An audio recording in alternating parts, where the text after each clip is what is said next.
Bloomberg Audio Studios. Podcasts, radio, news.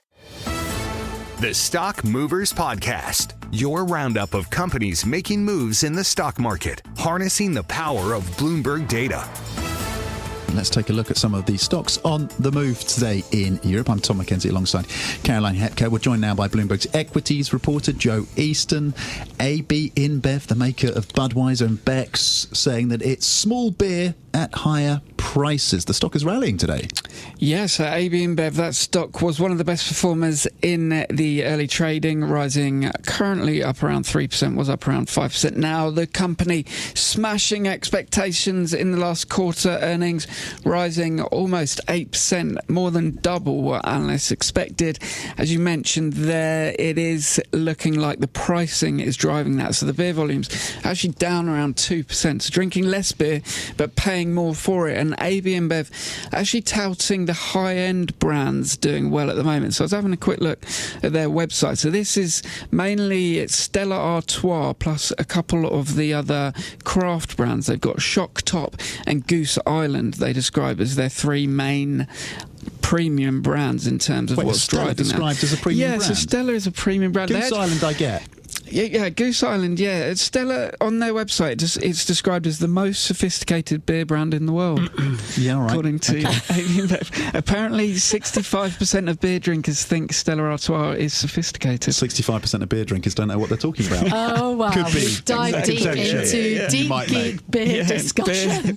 But it's sophisticated. I've got to get you back on track. I'm grabbing the wheels of this ship to talk about Maersk, the latest trade war victim, apparently. Yes, so Maersk now, this one looking weaker again, so the stock down around 1.4% at the moment. The company downgrading its forecast for global transport due to the macroeconomic and global uncertainty. So essentially that is talking about trade tariffs coming from the US, predicting a contraction of 1% in terms of the transport market at the low end of the forecast, that is. They were actually previously expecting the market to gain in terms of the size of the market this year, so that is clearly negative. The stock already it was down around 50% from a high a couple of years ago, and it's down another 1.4%, as I say. So continuing that bad run, the negativity not priced into the shipping market. Finally, Joe, what is next for drumroll?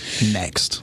So what is it? Well, yeah, what is next for next? So next for next is the stock is doing well again. So the stock up today, we're up again around 1%, adding to a rise this year. So up around 28% on a 3-month basis. The company saying that its full price sales are doing well. So it's not having to do discounts in order to get people to splash out on clothing and homeware, according to the company. So decent rise in the earnings and also returning a bit more cash to shareholders. So it's kind of a good indicator on the economy that they're not having to do discounts in order to keep the sales up.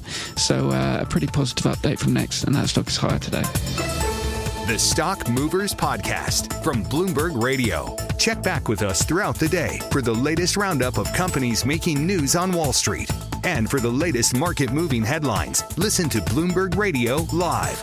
Catch us on YouTube, Bloomberg.com, and on Apple CarPlay and Android Auto with the Bloomberg Business app.